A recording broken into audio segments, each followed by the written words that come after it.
Well, there it is on wheels, boys and girls. Those are 21-inch wheels on the back and then the standard 16-inch wheel on the front. We have the other 21-inch wheel for the front, but we don't have the fork to go with it. So until Zenith gets another one in and ships it out, we will be sticking with the 16 to start, but there's the 21s on the back. Now, they're not obnoxiously large, but they're definitely bigger than those 16s, and I think they're going to be much more suited for landing on the islands with those bigger rocks that I've had to avoid with the Beaver because I didn't like the way they looked. I think the Beaver probably could have done it, but definitely can with these. So anyway, here is the first video. Hopefully audio and video all works out. I'm going to take off. We have just enough altitude in the clouds, I think, to do some stalls. So I'm going to go up and start experimenting with some slow flight, seeing at what speed it stalls, and then coming back for a couple of circuits. And yeah, we'll go from there. So I do my best to narrate, tell you what's going on, but I'm still actively learning this plane and flying and stuff, so I might get distracted. And if that's the case, I'm sorry, but I'll try not to be too distracted. So anyway, let's fire up the the other thing I want to talk about, cameras. We've got just the standard strut cam and then head cam on the helmet inside. I would like to know where you guys would like more cameras. I can put one on the dash, I think, looking at the occupant, so I can talk directly to the camera. I could put one back in the baggage compartment looking forward so you can see that way, but I think the head cam covers that angle. Do you want to see one maybe up on the tail? Well, the tail probably wouldn't work, but maybe on the roof or maybe on the belly. I don't know. I've got 5 or 6 cameras now. So where do you guys think would be a cool angle to see? And this strut cam isn't good yet. It's not where I want it, but it is where it is for now because I would rather go flying than sort all that out. So I'll do that on a day when it's too windy or otherwise not suitable for flying. So that's enough talking. Let's go flying.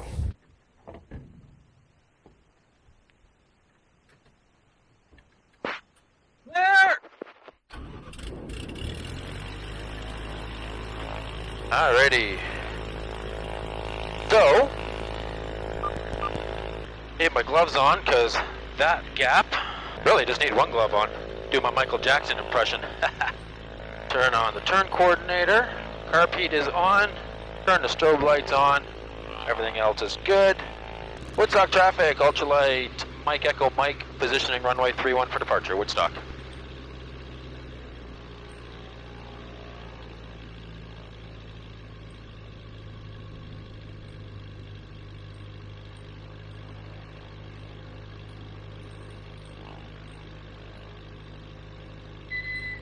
Alright, everything looks like we are good to go.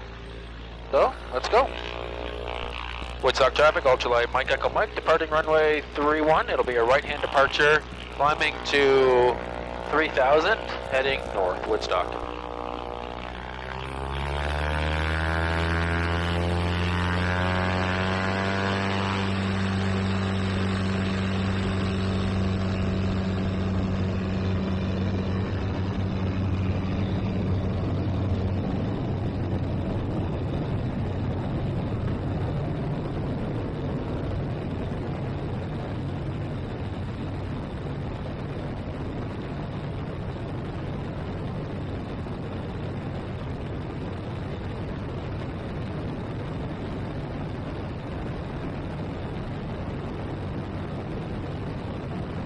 Alright, so my trim should be the 4th one up for takeoff.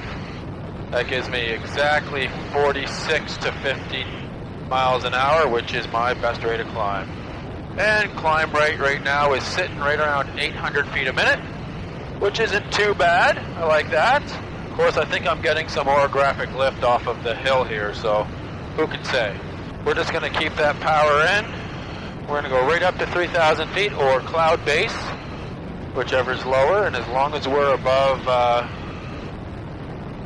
2,700 or so, we should be okay for stalls. We are at cloud base here, so we're going to level out.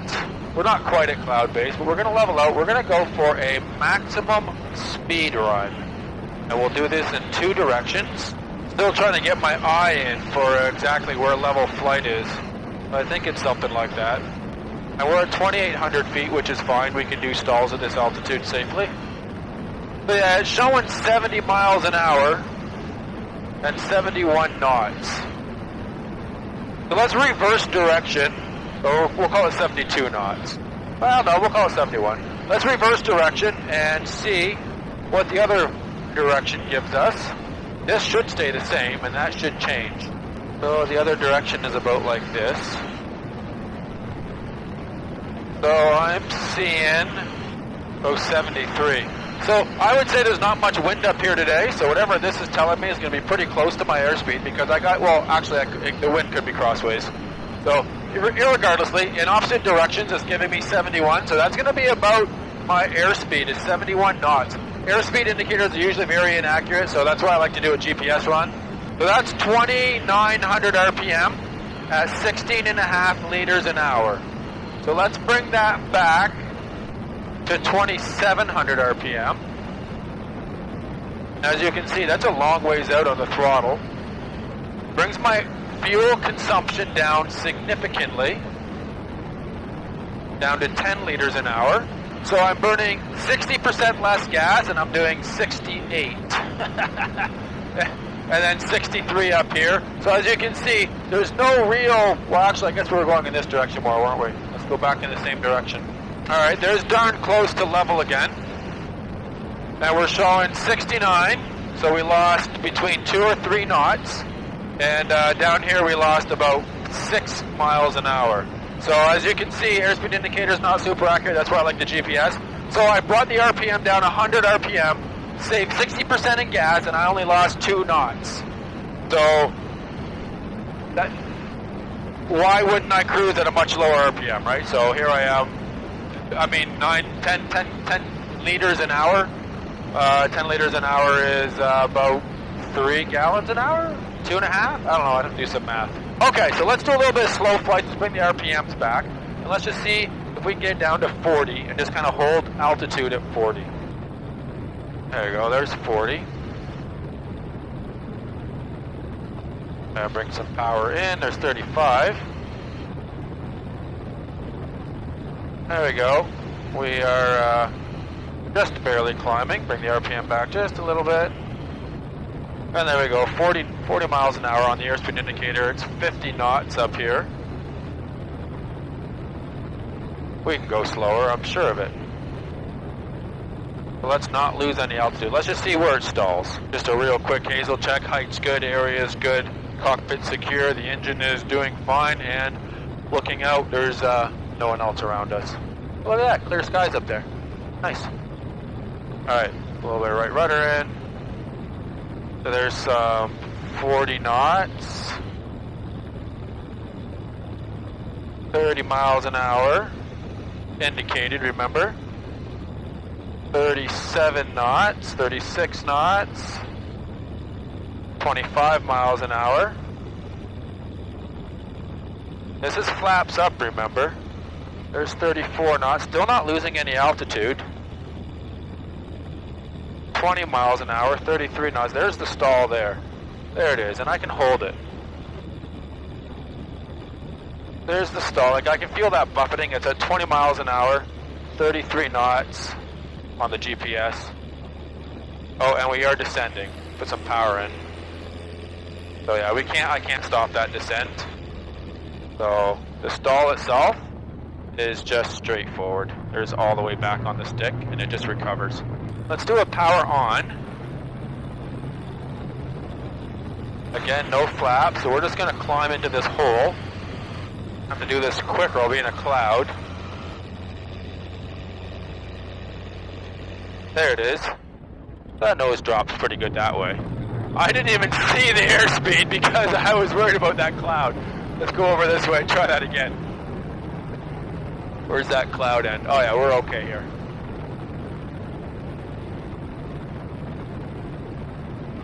There we go.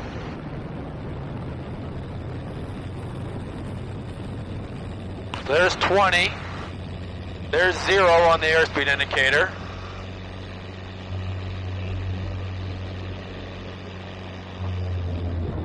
and I had to relax the stick. Like, it didn't want to break.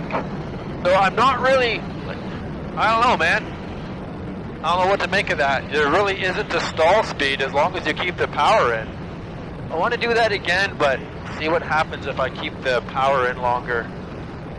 Gotta get away from these clouds, though.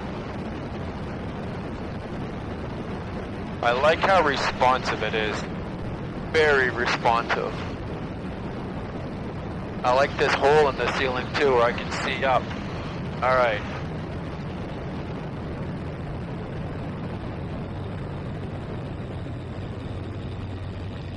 Look. Like. Oh, there it is. There we go. So if I leave the power in, the nose kind of falls, and a little bit of opposite rudder keeps that wing from dropping and developing into a spin. So, again, I didn't see the airspeed, but I know it was at 0 or less. So, I know it flies slow. Now, that was with the flaps up.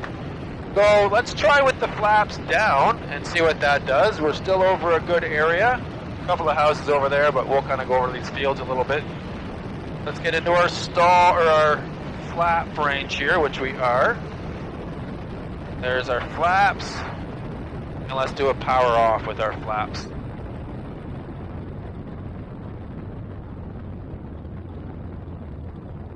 So about like 30.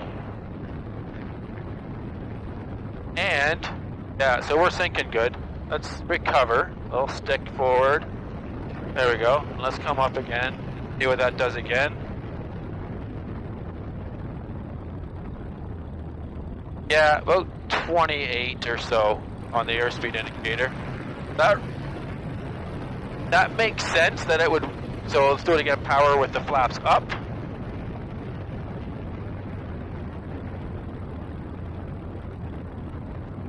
About 32. So it looks like if I keep the airspeed indicator needle somewhere around the 40, that's going to be just fine for coming in slow somewhere. Now if I'm coming into land, I think, oh, I can stretch that, oh, I'll go a little further.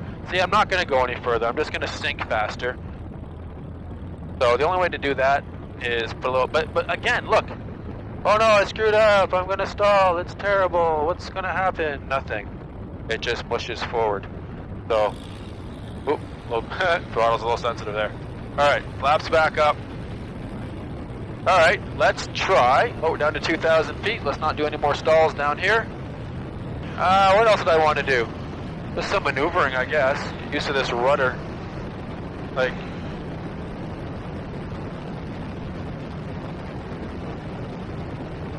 some steep turns. There we go. I don't know how steep that is, but it's fairly. Ball centered. Altitude is good. That feels like about 2 Gs. That must be 60 degrees. Let's see if I hit my wing turbulence here. Getting dizzy. Look, straight down.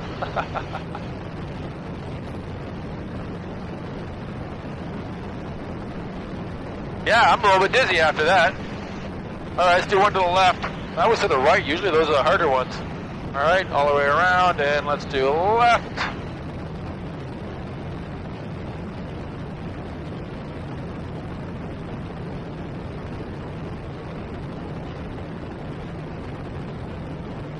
Alright, that's holding good altitude.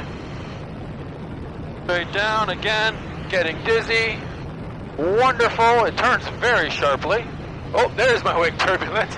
I guess that was it the last time too. Alright, I'm pretty happy with the way that this is performing. Those are some nice steep turns. RPMs, or cruise speed is alright. It's no rocket. Like, I'm not going to go like crazy distances in it at these speeds, but it's enough that definitely have some fun. Cool. Alright, so I guess comments and questions go in the comment box below the video. So what do you want to know about the plane, and I'll tell you more about it. I'm going to head back to the airport, do a couple of circuits, I think, and practice on the wheels. On the skis, it's super easy. On the wheels, you know, trying to get these big fat rubber things lined up perfectly with the pavement as I touch down. It's a little squirrely if I don't. Not a big deal. Woodstock traffic. Mike Echo Mike getting ready to cross midfield. Going to join downwind runway 31 Woodstock. Woodstock traffic, Mike Echo Mike, downwind, runway 31, full stop, Woodstock.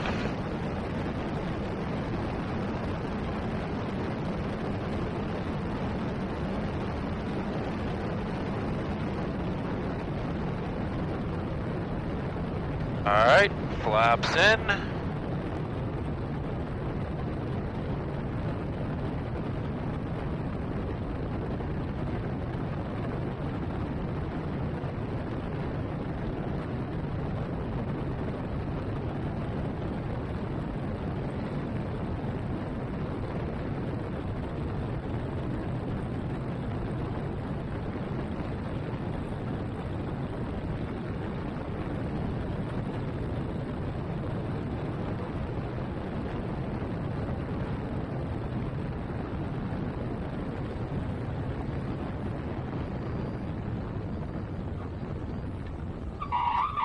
Oh, brakes work good.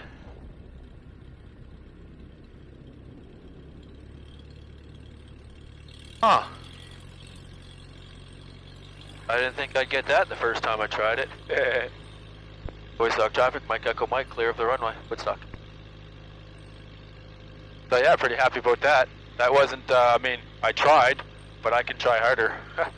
That's impressive. Alright, well, that was fun.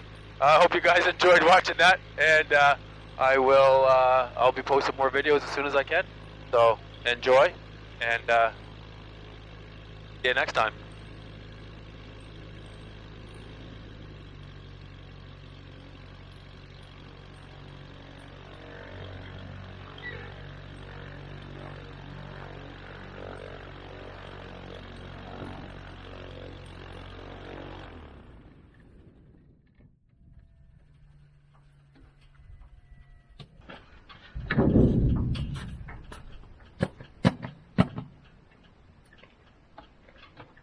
Hello. How was your flight?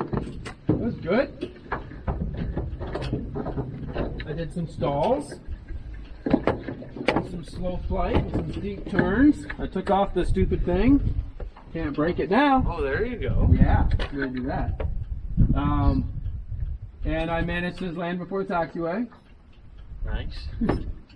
I managed to lock up the tires. Oh, sweet. So they're working good then. Brakes seem to be adequate. Nice. Yes, sir. Well, let's see what that tells me now. Alright. 43. Alright. So it has a fuel calculator on board. Oh, okay. I started with 50 liters, and it tells me I have 43 now, so I'll call that 40. And let's see. There is 22.